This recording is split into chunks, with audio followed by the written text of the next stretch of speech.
PEPID's Differential Diagnosis Generator, or DDX, allows you to generate a weighted list of potential diagnoses by inputting a patient's gender, age, and symptoms.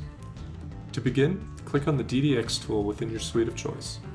The first page shown contains the symptom search.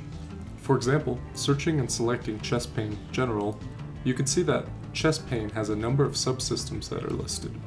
Since our patient is experiencing pain while breathing, we'll select pleuritic. To save your selection, return to the previous screen by clicking the back button labeled DDX. Then select the X icon in the search bar to clear the search bar and allow for another search. Our patient also has hypoxia, and her dimmer lab has come back positive. Select Cancel once all symptoms have been entered. If you wish to clear all symptoms, tap the trash can icon. To move on to diagnosis based on selected symptoms, tap the right arrow at the bottom of the screen. The DDX will generate a weighted list of possible diagnoses.